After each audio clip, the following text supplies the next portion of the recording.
Welcome to this presentation on implementing the binary search technique in Java. In this lesson, we'll explore how to search efficiently through a sorted array using binary search, including program structure, algorithm, and execution.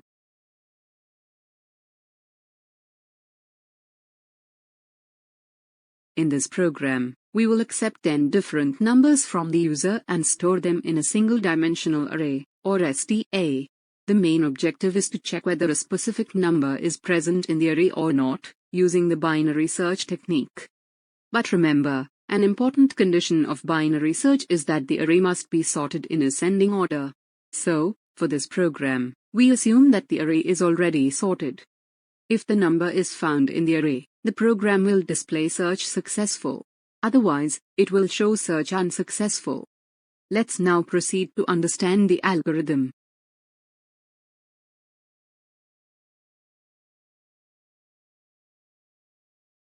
Now, let's look at the step-by-step logic used to solve the problem using binary search. Step 1. Start by declaring an integer array to hold 10 different sorted numbers. Step 2. Accept 10 sorted numbers from the user and store them in the array.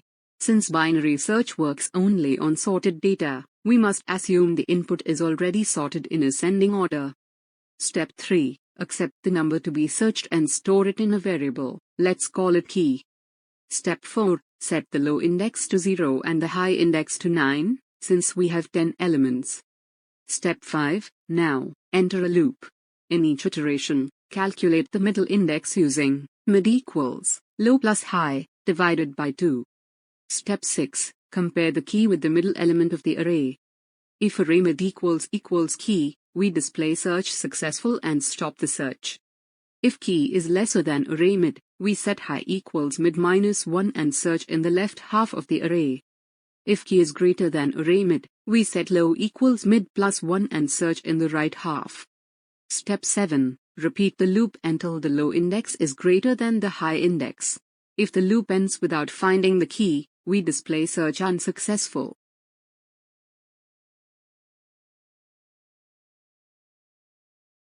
In this first part of our Java program, we begin by importing the scanner class from the java.util package.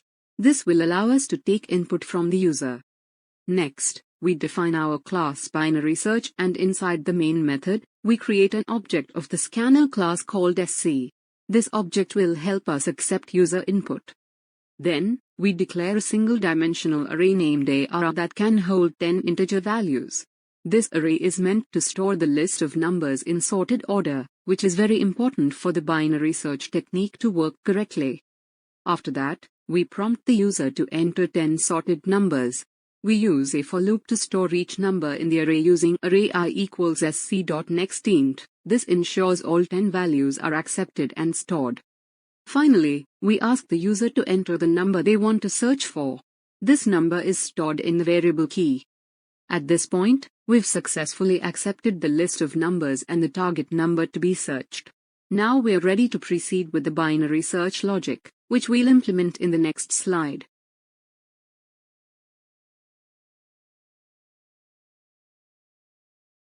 In this part of the program, we begin by initializing the variables needed for the binary search. We set low to 0, which is the starting index of our array, and high to 9, which is the last index, since we are working with an array of 10 elements. A Boolean variable found is also declared and initialized to false. This will help us track whether the element we are searching for is present in the array or not. Then we start a while loop with the condition low is less than or equal to high, which ensures that we continue searching as long as the search space is valid. Inside the loop, we calculate the middle index mid using low plus high, divided by 2. This gives us the midpoint of the current segment of the array. We then compare the element at index mid with the key, the number the user wants to search. If they are equal, we set found to true and use the break statement to exit the loop immediately, indicating that the search is successful.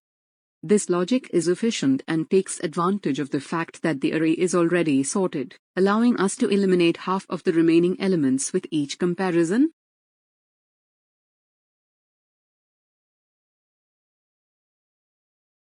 Continuing from where we left off in the binary search logic.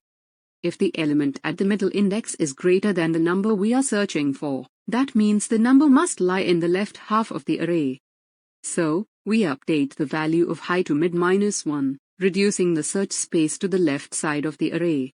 Otherwise, if the element at mid is less than the key, the number must lie in the right half. So, we update low to mid +1, shifting our focus to the right portion of the array. This process repeats until either the element is found or the low index becomes greater than the high index, which means the number is not present in the array. After the loop ends, we use an if-else statement to display the final output.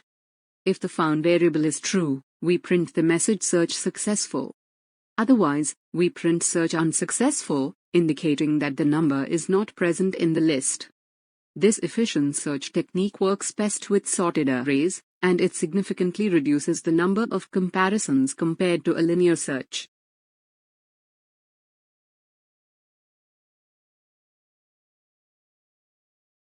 In this slide you will get the full program link which you can execute the entire program. Also, program link is available in the description box.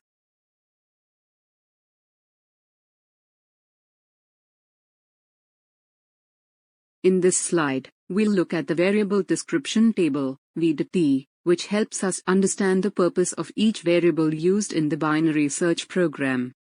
Let's start with the array. This is a single-dimensional array of integers used to store the 10 sorted numbers entered by the user.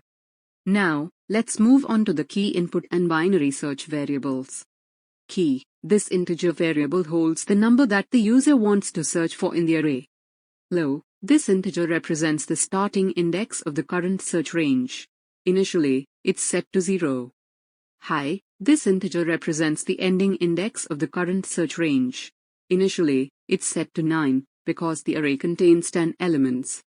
Mid. This integer stores the index of the middle element of the current search range. It is calculated using the formula, low plus high, divided by 2. Found. This is a Boolean variable used to track whether the number was found during the search. It starts as false, and becomes true if the number is located in the array. These variables together control the binary search loop and determine whether the search is successful or not. Understanding the purpose of each variable is crucial for writing clear and efficient programs, especially in logic-based problems like binary search.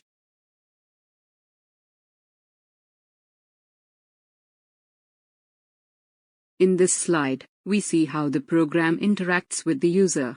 First, the user is asked to enter 10 sorted numbers which are stored in the array. Then, the user is prompted to input a number to search for. If the number exists in the array, like 23 in the first run, the program displays search successful. If the number doesn't exist in the array, like 20 in the second example, the program outputs search unsuccessful. This demonstrates how binary search quickly determines whether the number is present or not.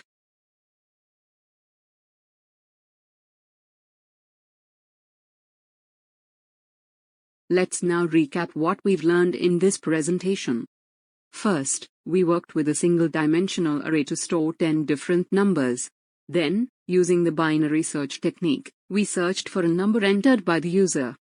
The array was already sorted, which is a necessary condition for binary search to work correctly. Based on whether the number matched a value in the array, we displayed either search successful or search unsuccessful. Throughout the presentation, we explained the logic clearly using Java code, supported it with a value dry run table, and verified its correctness with sample outputs. This recap helps reinforce how binary search is both efficient and easy to implement when the data is already sorted.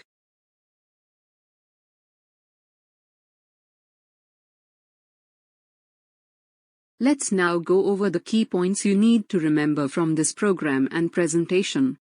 First and most importantly, binary search works only when the array is already sorted. If the data isn't sorted, the search results will be incorrect. The logic behind binary search is based on the divide and conquer strategy, where the search interval is repeatedly halved. This gives binary search a time complexity of order log n, making it far more efficient than linear search, especially for large data sets. Understanding log 2n. Log 2 8 means how many times can you divide 8 by 2 until you reach 1.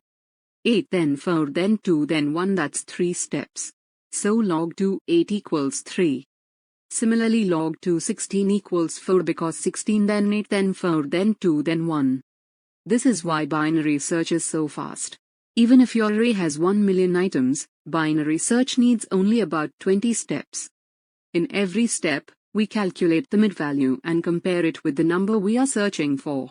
Based on that comparison, we either search the left half or the right half of the array. To do this, we continuously update the low and high indices, which help us narrow down the search range.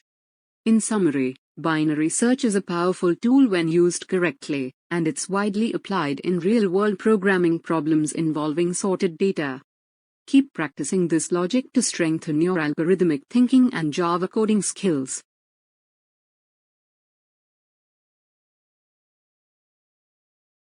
Thank you so much for watching this session on array using Java.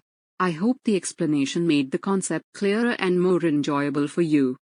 All the important components, the question, algorithm, Java program, variable table, and output, are available in the description box below. If you found this lesson helpful, don't forget to like, share it with your classmates, and subscribe for more easy-to-follow programming tutorials. Every share and comment encourages more students to learn with clarity and confidence.